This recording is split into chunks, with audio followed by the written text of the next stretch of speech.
আসসালামু আলাইকুম রহমতুল্লাহ। খায়রুজ বেসিক ম্যাথের পক্ষ থেকে নতুন ভিডিও টিউটোরিয়ালে আপনাদের স্বাগত।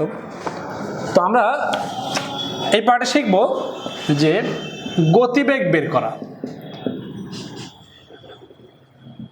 অর্থাৎ ট্রেনের অঙ্কগুলোতে গতিবেগ কীভাবে বের করে। যারা প্রথমের পার্টটা দেখেন নাই, প্রথমের পার্টটা দেখে নেবেন। আমরা এই পার্টে শিখব যে গতিবেগ কীভাবে বের করে। তো আসি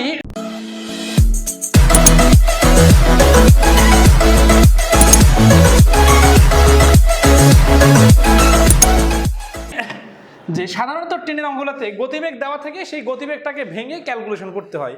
তো কখনো যদি গতিবেগটাই দেওয়া না থাকে তাহলে কি করতে হয়, কীরকম বিষয়টা দেখেন। যে সাপোজ একটা ট্রেন 72 কিলোমিটার বেগে গেলে এই ট্রেনটা 1 সেকেন্ডে যাবে 20 মিটার। এটা আমরা আগে শিখছি। তো এখন আসি, আমাদেরকে যদি কখনো এই 72টা বলা না থাকে, বলা থাকে যে কি, যে একটা ট্রেন 1 সেকেন্ডে 20 মিটার যায়, এই ট্রেনটার গতিবেগ কত। তাহলে দেখেন 1 সেকেন্ডে 20 মিটার যায়, তাহলে 3600 সেকেন্ডে যেটা যাবে সেটা নামে কিন্তু গতিবেগ। তাহলে 3600 সেকেন্ডে যাবে 20 গুণন 36, এই যে এটার নাম হবে মিটার।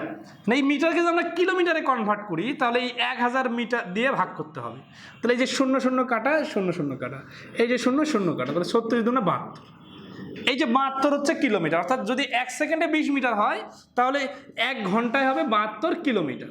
মানে এইটাকে যদি আমরা একটা শর্টকাটে করতে চাই তাহলে দেখেন এই 20কে আমরা হাত দিলাম না, এই 2 0 কেটে দিলাম। এই যে 18 দুগুণা 36 আর 5 দুগুণা 10, অর্থাৎ এই উপরে 18 নিচে 5, অর্থাৎ যে কোনো, তাহলে একটা মনে রাখি যে আমরা দেখছিলাম যে কিলোমিটার পার আওয়ারকে 5/18 দ্বারা গুণ করলে মিটার পার সেকেন্ড হয়। আবার যদি মিটার পার সেকেন্ডকে উপরে 18 নিচে 5 এই জিনিসটা যে গুণ করা হয় তাহলে এটা হয়ে যায় কিলোমিটার পার আওয়ার। এখানে এই ডিফারেন্সটা বুঝতে পারতে হবে কোনটা কখন। যখন গতিবেগ দেওয়া থাকবে তখন এইটা, আর যখন গতিবেগ বের করতে বলবে মিটার পার সেকেন্ড দেওয়া থাকবে তখন এটা। এখন আসি যে কিভাবে প্রশ্ন আসে, আমরা প্রশ্নটা দেখব। তো দেখেন এখানে আমরা দেখলাম যে 1 সেকেন্ডের গতিবেগ দেওয়া থাকলে 18/5, কিন্তু যদি বলে যে 5 সেকেন্ডে যায় 90 মিটার, 5 সেকেন্ডে যাচ্ছে 90 মিটার, তাহলে এই 1 সেকেন্ডে যাবে 18 মিটার। এই 1 সেকেন্ড আনার পরে তারপরে 18/5 দিয়ে গুণ করতে হবে। আচ্ছা, তাহলে আমরা একটা প্রশ্ন শুনি, প্রশ্নটা শুনলে আপনাদের ক্লিয়ার হবে। প্রশ্ন হচ্ছে দেখেন আপনারা যে 120 মিটার লম্বা একটা ট্রেন 6 সেকেন্ডে একটি ল্যাম্পপোস্ট অতিক্রম করলো, ট্রেনটির গতিবেগ কত। আচ্ছা, তাহলে এই কথাটা দ্বারা আসলে কি দেখেন গতিবেগ বের করতে বলছে। তো আমরা প্রশ্নটা একটু দেখি যে এই যে একটা ট্রেন, এই ট্রেনটা হচ্ছে 120 মিটার, এটা একটা ল্যাম্পপোস্ট অতিক্রম করছে, মানে সামনে চলতে চলতে একটা ল্যাম্পপোস্ট চলে আসছে, এই ল্যাম্পপোস্টটা অতিক্রম করতে 6 সেকেন্ড সময় লাগছে। তাহলে দেখেন 6 সেকেন্ডে যদি 120 যায় তাহলে 1 সেকেন্ডে কত যাবে, 1 সেকেন্ডে যাবে 20 মিটার। এই যে আমরা আগে 1 সেকেন্ডে কত যায় এটা বাইর করলাম, এরপর আমরা 3600 সেকেন্ড বাইর করে 1000 দিয়ে ভাগ করতে পারি, অথবা ডাইরেক্ট এভাবে করতে পারি যে উপরে 18 নিচে 5, উপরে 18 নিচে 5 কখন, এই জিনিসটা নিয়ে অনেকের কিন্তু খুব কনফিউশন তৈরি হয় যে কখন নিচে 18 আর কখন উপরে 18। তো আমাদের আমি আগেরটাকে বললাম যে যখন কিলোমিটার পার আওয়ার থাকে তখন মিটার পার সেকেন্ড বানানোর জন্য 5/18, আর এবার হচ্ছে 18/5, কারণ এবার আমরা গতিবেগটা বাইর করব। তাহলে 4 18 72, অর্থাৎ যে ট্রেনটা 120 মিটার রাস্তা, 120 মিটার রাস্তা কেন, কারণ ট্রেনটা যখন ল্যাম্পপোস্টকে অতিক্রম করবে তখন এই ট্রেনের দৈর্ঘ্য যে 120 মিটার, শুধু এই 120 মিটারে অতিক্রম করবে 6 সেকেন্ডে। তাহলে 6 সেকেন্ডে 120 মিটার গেলে 1 সেকেন্ডে যাবে 20, এই 20কে আমরা 18/5 দিয়ে গুণ করলেই অ্যান্সার চলে আসবে। তো আসি এখানে তো আমি একটু লেজুর লাগাই দিই যে এই প্রশ্নটাকে আরও কীভাবে ওইভাবে বলা যায়। খেয়াল করেন এই যে 120 পুরো ট্রেন না, আমি যদি এটাকে এইভাবে বলি যে 100 মিটার লম্বা একটা ট্রেন 6 সেকেন্ডে 20 মিটার লম্বা একটা প্ল্যাটফর্ম অতিক্রম করলো। তাহলে খেয়াল করেন যে এবার কিন্তু এই 6 সেকেন্ডে শুধু 100 বা শুধু 20 গেছে এরকম না, এবার হচ্ছে দুইটা যোগ করতে হবে।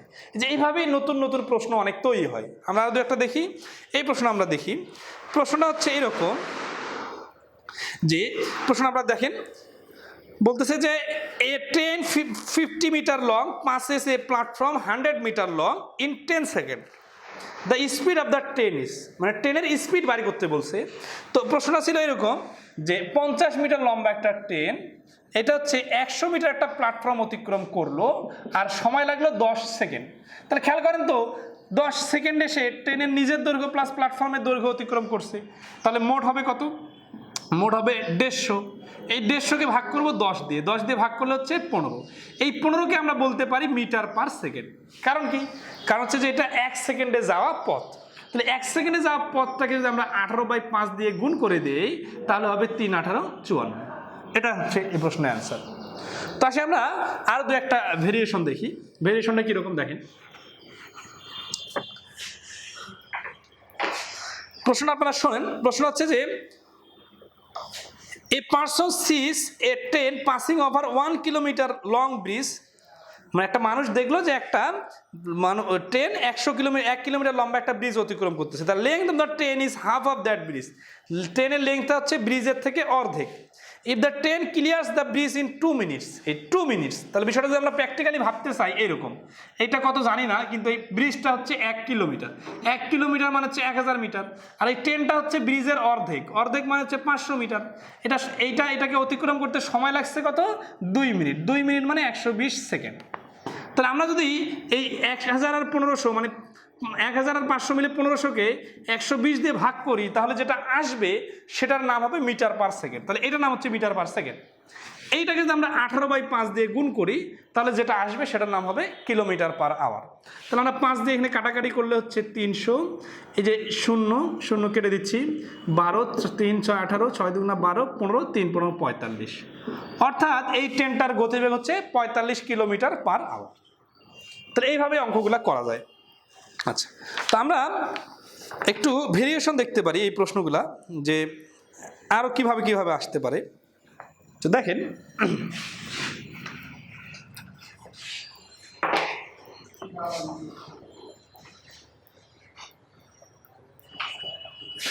যে একটা ট্রেন 100 মিটার লম্বা, এই ট্রেনটা একটা ব্রিজ অতিক্রম করতেছে। এই ব্রিজটা হচ্ছে 80 মিটার লম্বা। তাহলে এই 100 মিটার লম্বা ট্রেনটা যদি 80 মিটার লম্বা একটা ব্রিজ অতিক্রম করে তাহলে টোটাল যাইতে হবে কত? 180 মিটার। এখন যদি এখানে সময় লাগে 12 সেকেন্ড, তাহলে 12 সেকেন্ডে কতটুকু রাস্তা গেল? তাহলে এই যে এখানে আমরা যদি অঙ্কটাকে চেঞ্জ করি, দেখেন এটা হচ্ছে একটা নর্মাল প্রশ্ন, এই প্রশ্নটাতে এই 80টাকে মুছে দিলাম। দেখেন প্রশ্নগুলোর ভেরিয়েশনটা কীভাবে আসতেছে। তাহলে এবার প্রশ্নটা হচ্ছে যে 100 মিটার লম্বা একটি প্ল্যাটফর্ম একটি সেতুকে অতিক্রম করলো 12 সেকেন্ড। এখন বলতেছে যদি ট্রেনটার গতিবেগ 54 কিলোমিটার হয় তাহলে এই ব্রিজের দৈর্ঘ্য কত? এখানে আমরা সময় বের করব। 54 গুণন 5/18 সমান সমান হচ্ছে 3 3 5 15। এই 12 দিয়ে যদি আমরা গুণ করি তাহলে 12 পর হচ্ছে 180 মিটার। এই 180 মিটারের মধ্যে 100 মিটার যদি ট্রেনটা হয় তাহলে 80 মিটার হবে প্ল্যাটফর্মটা।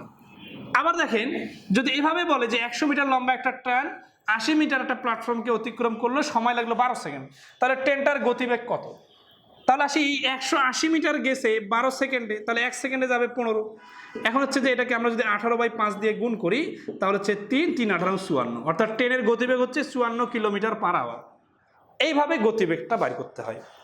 তো যাই হোক, আমরা এখন নেক্সট পার্টে দুটি ট্রেনের অঙ্কগুলো দেখতে পাবেন যে দুটি ট্রেনের অঙ্কগুলো কিভাবে হয়। তো আমরা দেখি যে আমরা যে নর্মালি ট্রেনের অঙ্কগুলো শিখলাম আগের পার্টগুলোতে, সেখানে আমরা দেখছি যে একটা ট্রেন যাচ্ছে, অর্থাৎ একটা জিনিস স্থির বসে আছে বা দাঁড়ায় আছে, আর একটা চলমান। কিন্তু এরকম যদি কখনো হয় যে এই ট্রেনটা চলতেছে আর ওই পাশে যে মানুষটা আছে সেই মানুষটা দৌড়ায় আসতেছে, অথবা এরকম যদি হয় যে একটা ট্রেন এই পাশে দিয়ে যাচ্ছে ওই পাশে একটা ট্রেন আসতেছে, অথবা এরকম যদি হয় যে একটা ট্রেন এই পাশে যাচ্ছে আর এই পাশে ওই পাশেই আরেকটা ট্রেন যাচ্ছে, অর্থাৎ দুইটাই মুভিং জিনিস হলে কি করতে হয়। আমাদের সাথেই থাকুন, আমাদের ভিডিওগুলো সবার সাথে শেয়ার করুন এবং লাইক কমেন্ট করে আমাদের চ্যানেলটা সাবস্ক্রাইব করবেন। ইনশাআল্লাহ বিভিন্ন টপিকের উপর নিয়মিত ভিডিও পাবেন। আরেকটা বিষয় আপনাদের জানিয়ে রাখি যে এই বিভিন্ন প্রশ্ন শুধু সমাধান করলেই হবে না, পাশাপাশি আপনাদের প্র্যাকটিসের দরকার আছে। এই হাতে কলমে প্র্যাকটিস করার জন্য আপনারা আমাদের খায়রুস ম্যাথ সিরিজের যে বইগুলো আছে, যার যে প্রয়োজন, অর্থাৎ খুব বেশি দুর্বল হলে বেসিক ম্যাথটা, অথবা একটু অ্যাডভান্স হলে আমাদের খায়রুস ব্যাংক ম্যাথ, কারো রিটেনের প্রিপারেশনের দরকার হলে খায়রুস ব্যাংক রিটেন ম্যাথ, এইরকম বইগুলো আমাদের দেখতে পারেন, যেখান থেকে আপনারা হাতে কলমে টিচারের মতো সাপোর্ট পাবেন এবং আমরা চেষ্টা করব অনলাইনে ভিডিওগুলো দিয়ে আপনাদের সাপোর্ট দেওয়ার সাথে আপনারা বইটা প্র্যাকটিস করতে পারবেন এবং সমস্যাগুলো আমাদের কমেন্টে জানাবেন। আমরা চেষ্টা করব টপিক ওয়াইজ বিভিন্ন ভিডিও আপলোড করার। ধন্যবাদ সবাইকে, আজকে এই পর্যন্তই, সাথে থাকবেন।